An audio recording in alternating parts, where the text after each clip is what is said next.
Olá pessoal, estamos de volta aqui com mais um episódio do Godic Talks. Hoje eu tenho o enorme prazer de receber aqui o Henrique Araque, meu amigo, lá de Brasília, que além de ser advogado, ele é praticamente um físico, ele estudou física, não se formou, ele vai contar um pouquinho da história dele, né? E ele também é coordenador do Congresso de Direito Empresarial do Distrito Federal. Exato. Eu tive a honra de participar no passado como palestrante, esse ano já fui convidado de novo, muito maravilha. Obrigado pelo convite. Obrigado por ter aceitado, pô. Imagina. E, bom, Henrique, se apresenta aí, por favor. Então tá bom. Bom, meu nome é Henrique Araque, eu sou professor de Direito Empresarial, advogo na área já há bastante tempo. Eu cheguei a fazer metade do curso de Física, isso costuma ser um negócio meio caricato, né? Asiático, Física, aquela coisa toda. Mas aí eu troquei, me formei, minha graduação foi na Universidade de Brasília, né? Que é a federal lá do Distrito Federal. Meu mestrado é na Universidade Católica de Brasília e meu doutorado foi no Centro Universitário de Brasília. E você se mestrou e doutorou em Análise Econômica do Direito, Exatamente, né? Análise Econômica do Direito, que é, vamos dizer assim, é o tal do Law and Economics da Escola de Chicago, que é a utilização dos princípios da microeconomia, fundamentalmente, para estudar a estrutura de incentivos gerada pelos vários institutos do direito, mas foi basicamente nisso. Muito bom. Bom, antes da gente continuar aqui, eu gostaria muito de pedir que vocês seguissem o nosso canal, e a gente está em todas as redes sociais, então YouTube, a gente está no Deezer, a gente está no Spotify, etc. Eu gostaria que vocês dessem um like também no nosso episódio, principalmente para homenagear aqui o convidado, o Henrique Araque. Por favor, é assim que a gente sabe que tá funcionando, que está indo para o caminho certo. É isso aí. Os dois últimos episódios, eu trouxe aqui o Rui Camilo, professor da Universidade de São Paulo, querido amigo também. Nossa, fantástico. Né? Ele me deu aula quando eu fiz a especialização logo que eu mudei para São Paulo. Sério? Sério. Legal. Pô. E a gente falou do processo de negociação, das técnicas de negociação. Então a gente saiu um pouquinho daquele dia a dia do direito, né? E aproveitei aqui que você estaria em São Paulo, que eu sei que você está trabalhando numa arbitragem importante para o escritório de vocês e tal. Espero que dê tudo certo na audiência lá, né? Tomara. Exatamente. E eu gostaria de continuar essa pegada de ter um assunto que está diretamente relacionado ao direito, mas não é essencialmente jurídico, né? Então, aproveitar aí a sua experiência já na faculdade de Física, etc., né? Eu gostaria de dizer como que a gente consegue fazer essas matérias exatas, não vou falar só da Física, mas as matérias exatas em geral, com o direito. Como que se dá esse diálogo, hein, Henrique? Olha, se a gente parar para pensar que matemática, para não entrar em grande discussão, é uma linguagem. É só uma forma da gente descrever o mundo de uma forma, vamos dizer assim, eu diria mais exata, pois eu gosto mais da expressão mais formal, acho que de uma estrutura mais rígida. Quando o direito, a gente usa uma tecnologia humana chamada linguagem, no nosso caso aqui, fundamentalmente português, e que é uma tecnologia defeituosa, porque ela tem ambiguidades. Então, o uso do vernáculo leva a ambiguidades, não à toa. A gente, no societário, tem toda aquela cláusula de definições justamente para a gente tentar diminuir, né, esse problema. É algo que você não vê com matemática. Então, acho que o que mais me ajuda, inclusive na minha prática, né, lá na advocacia mesmo, é a utilização da matemática para eu modelar as estruturas de incentivos de partes contratantes, autor e réu, juiz, tudo isso, para antever cenários. Às vezes, quando você modela isso e trabalha em cima desses modelos, você chega a conclusões que não são tão óbvias. Por exemplo, eu tenho um artigo publicado onde eu demonstro, e é um negócio bem contrassensual, que ampliar as hipóteses de recurso adesivo, por exemplo, eu diminuo a quantidade de recursos, não aumento. Por exemplo, o recurso adesivo cruzado, especificamente, que a gente estava falando. Por exemplo, você entrou com um recurso especial, a minha matéria é constitucional. E tanto o STF quanto o STJ tem jurisprudência no sentido que não cabe recurso adesivo cruzado. Então, se você entrar com recurso especial, eu não posso entrar com recurso extraordinário adesivo. Eles não permitem isso. E se você utilizar um modelo de teoria dos jogos, que é muito comum, que é a dilema dos prisioneiros, você consegue demonstrar que, se eu permitisse a utilização do recurso adesivo cruzado, eu diminuiria a quantidade de recursos e não aumentaria. Então, você chegar a uma conclusão dessa que é absolutamente contrassensual, só é possível, não é que só é possível, mas... É mais factível. É mais lógico. Mais lógico. Você utiliza, a vantagem de você utilizar a matemática é que a formalidade lógica que ela exige para você poder construir aquilo ali não te permite fugir para ambiguidades, fugir para outras questões que é mais difícil de você fazer só com o português. Então, o que você está dizendo é um negócio muito interessante, porque dialoga muito com o trabalho desenvolvido pelo nosso amigo Marcelo Guedes Nunes, professor da Pontifícia Universidade Católica de São Paulo. Guedes é fantástico. Pois é, ele trouxe a ideia da tal da jurimetria, que na verdade, sob várias facetas que a gente possa olhar, isso não deixa de ser meio que uma análise econômica do direito. Ele vai além hoje em dia. Com certeza. Com certeza. Mas ele tenta testar o direito, principalmente a aplicação dele. E você está me dizendo o seguinte, que dá para usar isso ao longo de um processo. Sim, né? sim. Mas aí ele tenta fazer uma análise das consequências da aplicação do direito como tal. Mas tudo isso está relacionado aos números, né? Não, com certeza, porque na verdade, de novo, o que a gente está falando é a utilização de um tipo diferente de linguagem. Em vez de eu descrever a realidade, eu estou descrevendo a realidade. Em vez de descrever a realidade com português, eu estou descrevendo com matemática. Se eu vou utilizar essa tecnologia para descrever vamos dizer assim, a estrutura de incentivos internos dentro de um processo judicial, um procedimento arbitral, ou se eu vou utilizar isso para realizar juízos de diagnóstico, diagnose e prognose do Poder Judiciário, por exemplo, tanto faz, entendeu? A questão é como que você vai utilizar. Por exemplo, eu tenho um outro paper que a gente publicou, mais parecido com o trabalho do Marcelo Guedes, que a gente trabalhou a taxa de recorribilidade e taxa de reversibilidade de processo do judiciário.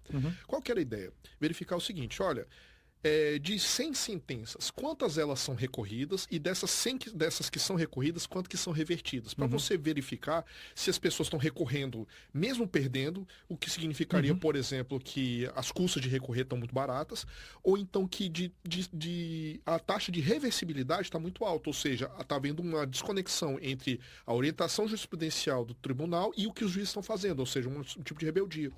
Quando você observa isso, deixa de ser um achismo. Eu acho que a multa de 10% é baixa, é alta, etc. É exatamente o que o Marcelo fala, porque às vezes aparece um número do nada, alguém tira o coelho dentro da cartola e não sabe, mas por que 10, por que 20, por que 30? Ninguém faz uma análise prévia. Exatamente. Não, é porque é que nem quando as pessoas colocam, olha, eu acho que tem que aumentar a pena de determinado crime em 1 ano, em 2 anos, tornar isso um crime hediondo e consequências. A gente pergunta por quê? Porque eu acho, e fica muito complicado. Com um número sentado em cima de dados que você pode testar, você pode, inclusive, fazer alguns ajustes. A nossa famosa sandbox regulatória seria poder pegar, vamos pegar isso aqui e vamos fazer esse ajuste, vamos ver como é que os agentes econômicos vão se portar. Isso é essencial para a formulação de qualquer tipo de política pública. E o processo judicial, um CPC, aliás, minha tese de doutorado foi justamente onde a gente tem... Minha tese de doutorado não é empresarial, minha tese de doutorado é em processo civil. Olha que só. o princípio de eficiência no processo civil. O artigo 8º, ele fala, o CPC, o juiz deve conduzir o processo de forma eficiente. Mas o que significa isso? É mais rápido? É mais preciso? E a gente começa a trabalhar, eu trabalho alguns conceitos, e depois eu testo as novas regras do CPC. Será que isso tornou o processo mais eficiente? Será que choveu no molhado? Como é que isso funciona? Mas, novamente, não é de uma opinião. Eu falo, olha, a gente tem um modelo, as partes provavelmente vão se portar segundo esse modelo, e se elas se portarem segundo este modelo, isso aqui tá bom, isso aqui tá ruim, e a gente consegue discutir com uma base um pouquinho mais objetiva, em vez de, eu acho que sim, eu acho que não. Basicamente é isso. Bom, dá para ver que você gosta muito de falar da análise econômica do direito, sim, né? Isso bastante. realmente, até porque você tem uma certa facilidade com números, você trabalha dentro do direito empresarial, então você naturalmente gosta do mundo, não só do direito empresarial, mas do mundo empresarial. Sim. Né? Que números, né? Exatamente, né? E me disseram aí que você um dia foi conversar com o pessoal lá no Congresso Nacional, né? Você foi falar sobre isso? Conta um pouquinho da sua experiência lá desse bate-papo que você teve no Congresso Nacional. O que você fez lá? Não é que foi... O que aconteceu? Isso foi quando eu fiz parte do... na verdade, foi quando eu conheci o professor Fabulho, na verdade, Okay. que começou todo aquele nosso grupo de professores. A gente participou de um ciclo de palestras no STF, na verdade, a respeito de análise econômica do direito. Isso colocou meu nome, o nome do meu orientador, que é o Ivo Gico, em evidência, né, por conta disso. E aí, quando começou-se aquela discussão a respeito do Código Comercial, eu fui um dos professores que fomos chamados, né, aquilo ali. Mas ali também eram 100 e cacetada professores. Mas eu achei muito interessante, Gótico, porque justamente isso, você ter a oportunidade de poder levar essa outra forma de ver o mundo, entendeu? Para não ter que, na hora de colocar assim, por exemplo, quórum de votação. O quórum de votação é 50%, 75%, 2/3, 27,55%. É um negócio Aquela discussão da sociedade limitada. Nossa Senhora. É verdade. Porque a questão era o seguinte, de vez em quando eu até colocava isso. Eu teve um episódio que eu discuti assim, né? Que eu conversei com o professor Mamed, e a gente conversou, cara, o que é que foi feito nesse livro 2 do Código Civil, né? Por que é 2/3 para não sei o que, unanimidade para não sei das quantas, aqui é 75%, aqui, tarará, tarará. Tanto é que é um negócio muito arbitrário. E o pior, dentro do nosso principal instrumento de exercício de livre iniciativa, que são as sociedades. Na verdade, as sociedades limitadas, elas deveriam ser muito mais soltas, mais muito flexíveis. Muito demais. Aí você pega e coloca aquele negócio e fica aquele quadrado encaixado no redondo, um negócio meio esquisito. Eu não sei qual é a sua opinião, que a gente nunca falou sobre isso, mas para mim a sociedade limitada antiga é muito melhor do que a sociedade limitada atual, né? Porque você tinha mais liberdade. Se por um lado a compreensão dos institutos, de solução parcial, mas toda aquela discussão que a gente teve ali no pré-Código Civil, que depois se consolidou, né, que formalizou, era ruim por um lado porque você não sabia muito bem como é que você dependia demais de uma jurisprudência, que por outro lado era mais confiável, assim, você tinha uma jurisprudência mais estável. Aí você vê um Código Civil positivo de um jeito, de novo, que tiraram, como você falou, da cartola, olha, agora é 75%, agora para eleição de administrador, não no contrato sócio, não sócio, se não tiver integralizado, unanimidade. Por quê? E ninguém sabe dizer por quê. É uma estrutura muito ruim. Então, se de um lado você acha que a ideia foi trazer um pouco do que já tinha se consolidado em jurisprudência para o Código Civil, mas aí pulou a corguinho e continuar, e hoje você tem uma estrutura extremamente inflexível, complicada. Bom, agora com essas recentes modificações até deu uma aliviada, mas antes era menos rígido, na verdade, né? Porque, assim, a gente sabe que não voltou a ser aquela sociedade limitada flexível que a gente tinha. De jeito nenhum, continua e não funciona. Aí você fica tendo que criar conceitos ou criar acordos de sócio com reunião prévia para a sociedade limitada que não faz nenhum sentido. Mas só faz nesse contexto. Porque eu preciso de maior flexibilidade. O que eu faço? Eu vou para o direito das obrigações. Eu vou para dentro do direito das obrigações criar um compromisso que numa sociedade com 5, 6 sócios não faz nenhum sentido. Mas a gente precisa utilizar, né? Fazer o quê? Olha, eu sei também que você gosta muito de falar da teoria dos jogos, que, de novo, dialoga com tudo isso que você está falando, né? Como que a gente consegue aplicar tudo isso, ou melhor dizendo, como que a gente analisa tudo isso sob o viés da teoria dos jogos? A teoria dos jogos, ele é uma teoria da matemática, não é nem da economia, tá? E ele tem esse nome porque a maioria dos jogos, não são todos os jogos, mas a maioria dos jogos, a tomada de decisão de um jogador depende do que eu acho que qual vai ser a sua resposta. Nem todos os jogos, por exemplo, cara ou coroa, não. Os cara e coroa é independente de qualquer coisa. Jogar um dado, tanto faz. Blackjack contra a banca também tanto faz, porque ele é obrigado a seguir uma regra. Então não tem uma decisão. Tem a minha decisão, mas ela independe da decisão do outro, depende do evento. Agora, jogos, assim, toda vez que a gente pensa em jogos, né, que depende da decisão, automaticamente vem xadrez, que é um jogo mais complexo, eu vou movimentar o bispo aqui porque ele vai... Mas tem jogos muito mais simples que também dependem de uma reação, por exemplo, par ou ímpar. Eu vou jogar, se eu sou par, eu vou jogar o número par se você for jogar o número par. Eu vou jogar o número ímpar se for para ganhar. Então, a teoria dos jogos é isso. Ela me ajuda a modelar tomadas de decisão em função do que o outro vai fazer. Ou seja, isso encaixa perfeitamente com o direito. Num processo judicial, eu vou colocar isso na petição na expectativa de que ele vai responder assim na contestação e eu vou responder em réplica, que ele não vai ter tréplica. Processo judicial normalmente não tem tréplica. Então, a depender de como o juiz vai se portar, eu sei que na hora de eu colocar na minha petição inicial, eu vou reter algumas informações porque eu vou poder falar sozinho, o outro lado não vai ter não vai ter uma tréplica, uma oportunidade de resposta. Eu vou pedir gratuidade de justiça, mesmo não tendo direito a uma gratuidade de justiça, porque eu sei que o juiz nunca aplica a multa, multa, as consequências de um pedido de má-fé de gratuidade de justiça. Então, quando você consegue colocar todos esses conceitos dentro de modelos de teoria dos jogos já pré-concebidos, já testados, você consegue talvez antecipar cenários.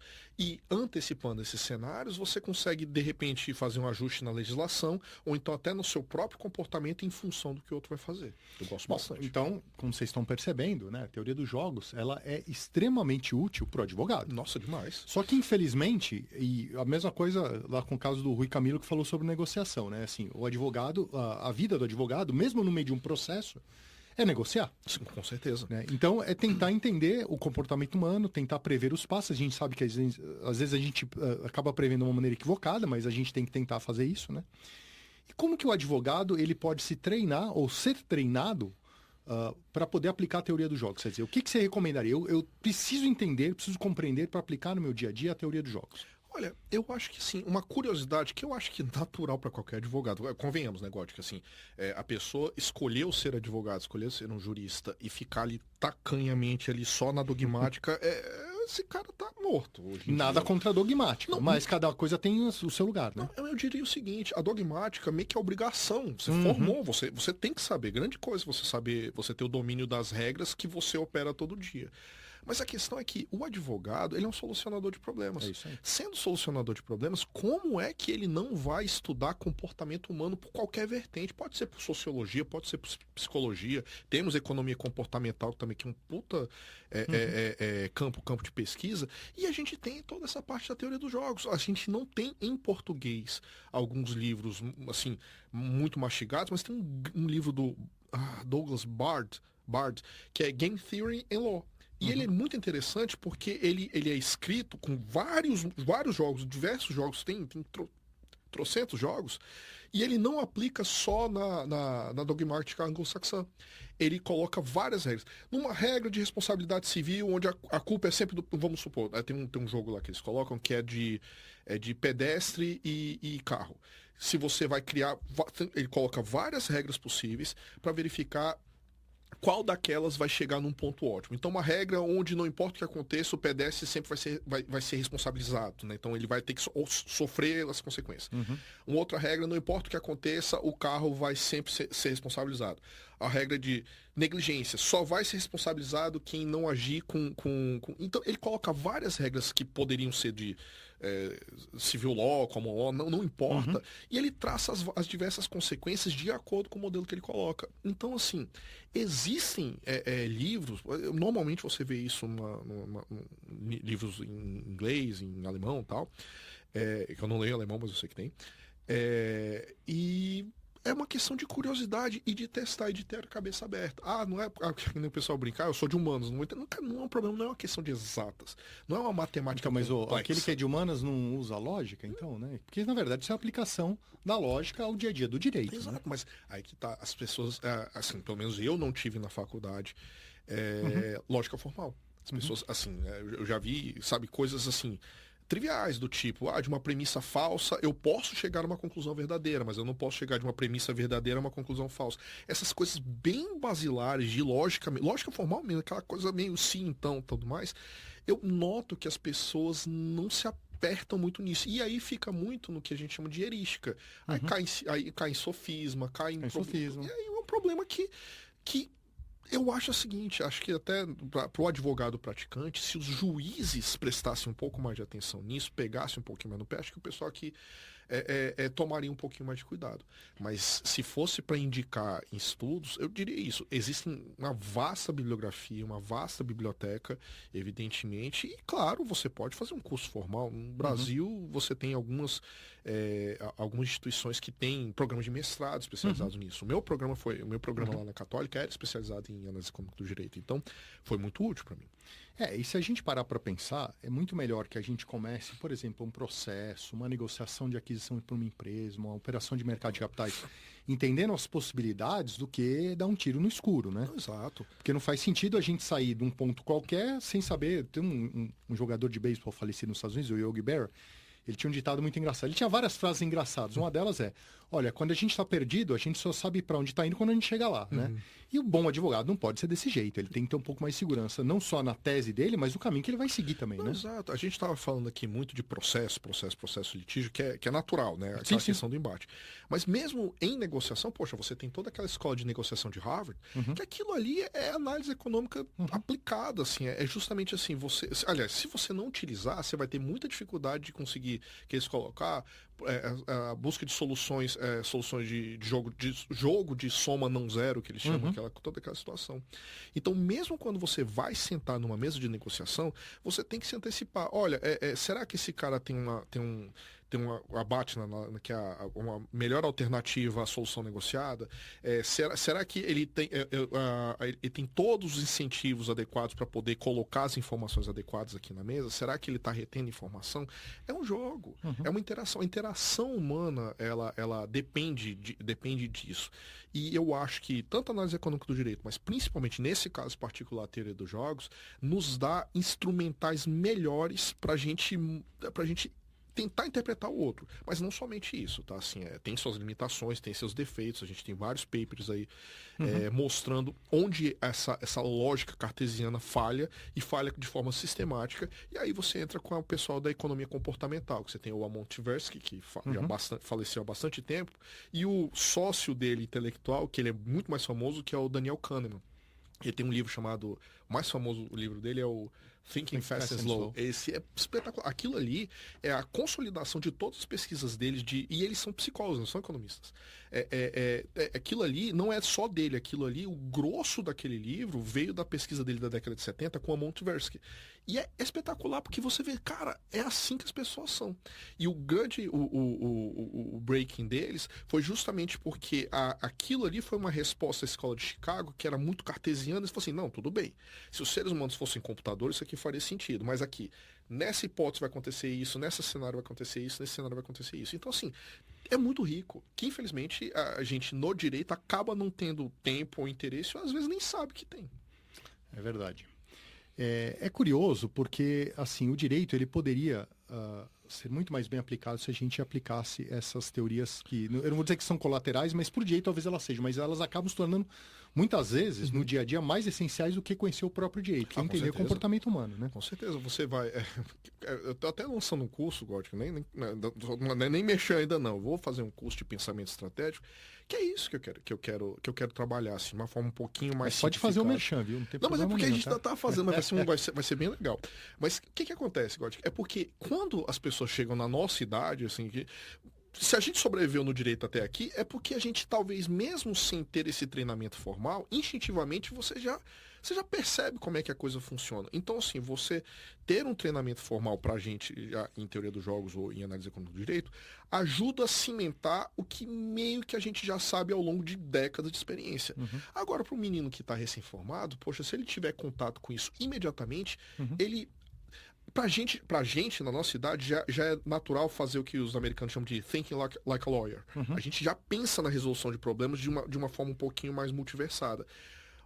Os meus alunos de graduação de Direito, quando eles saem, eles são, assim, muito cara crachá na dogmática. Por quê? Porque a nossa graduação é diferente. A gente não tem experiências fora do direito. Então, eu acho essencial para essas... você pode encontrar um ou outro aluno ali que tem um talento especial para esse tipo de raciocínio quase intuitivo, né? Para substituir a experiência. Mas eu acho absolutamente necessário. Teria que ter pelo menos uma cadeira para mostrar para esses meninos assim, que isso existe. E daí, é claro, né? Vai de cada um.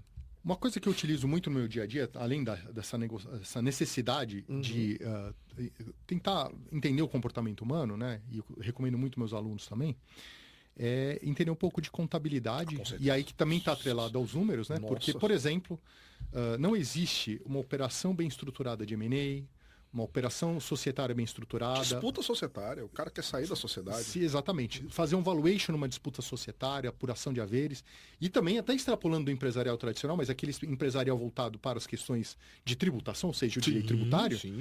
Quer dizer, eu não consigo criar uma tese tributária bem feita se eu não entender de contabilidade. Né? Eu acho, assim, sinceramente, é uma das coisas que eu mais marreto ali nas minhas redes sociais, o pessoal conversa falando, gente, não existe advogado que queira mexer com empresa. Eu não vou nem falar de empresarial, é mexer com empresa. Cara, trabalhista. analista de empresa, o cara tem que ter uma certa noção de contabilidade.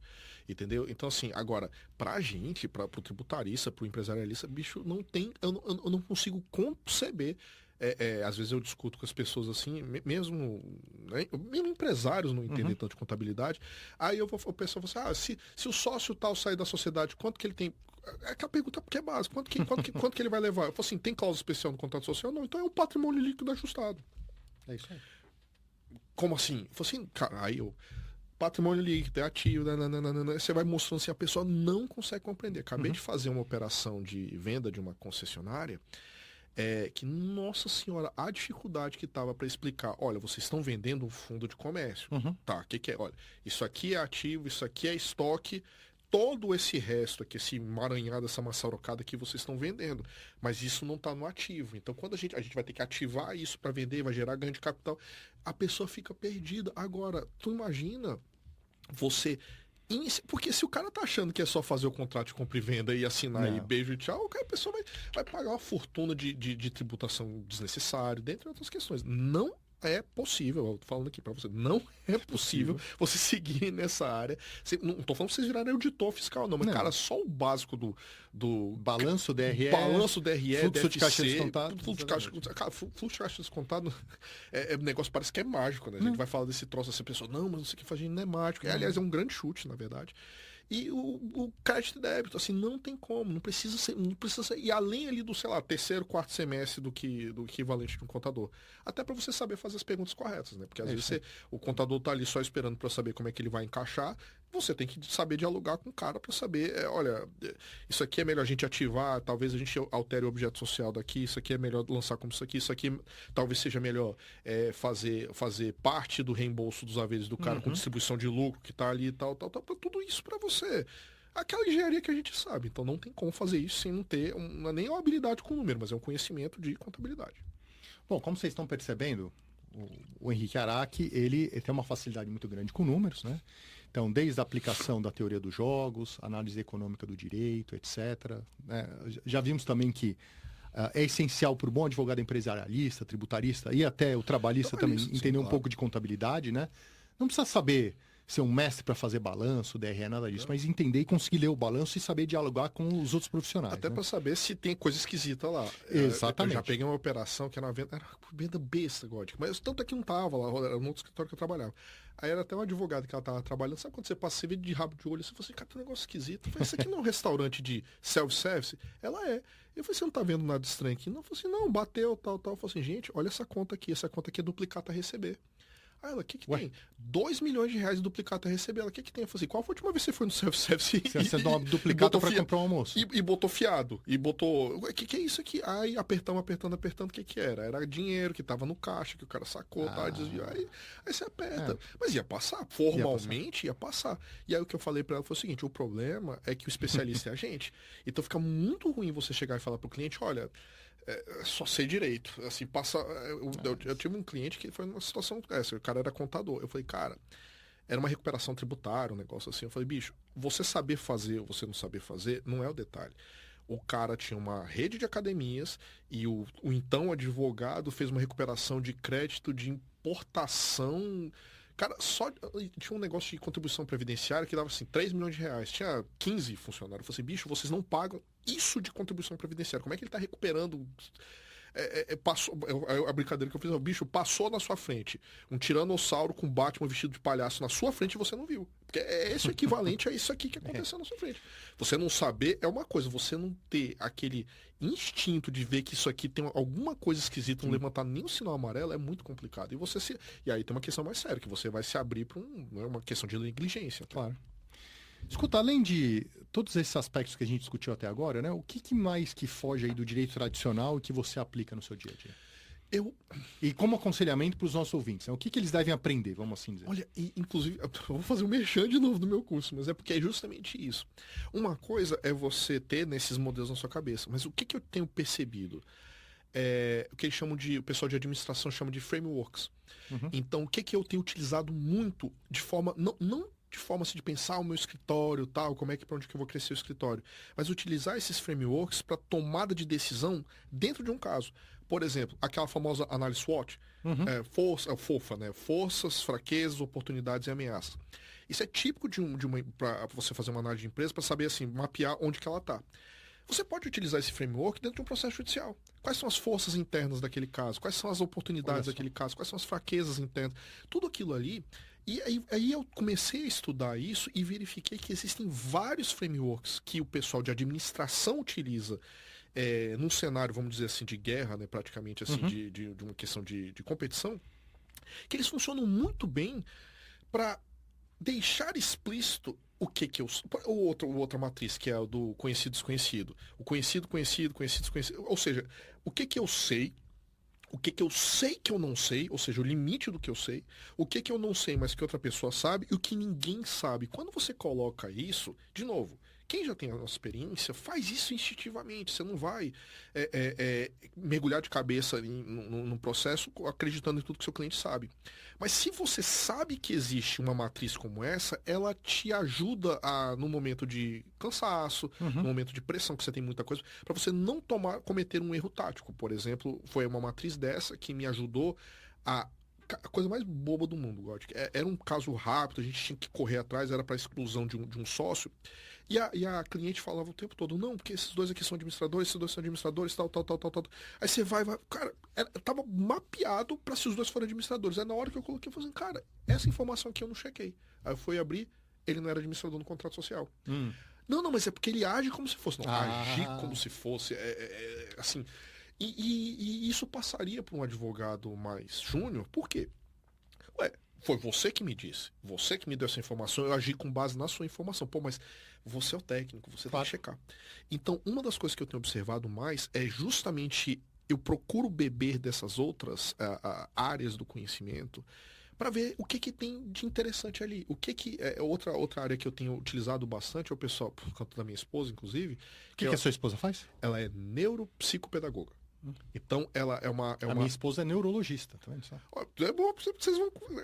Cara, é muito interessante, porque o que ela fez? Ela faz uma pós, né, da pedagogia, onde ela estudou muito de neurociência, muito de psicologia, no caso, para ajudar crianças que têm dificuldade de aprendizado, ou mesmo no outro extremo, crianças que têm altas habilidades, como elas podem atingir novas questões. Mas uns detalhes que ela fica estudando, eu fico lá pescoçando, por exemplo, de metacognição, que é um negócio, como eu te disse, pra gente que já tá mais velho, é instintivo, mas quando você ouve de novo, você, cara, eu não pensei desse jeito, que é um estudo de como você estuda.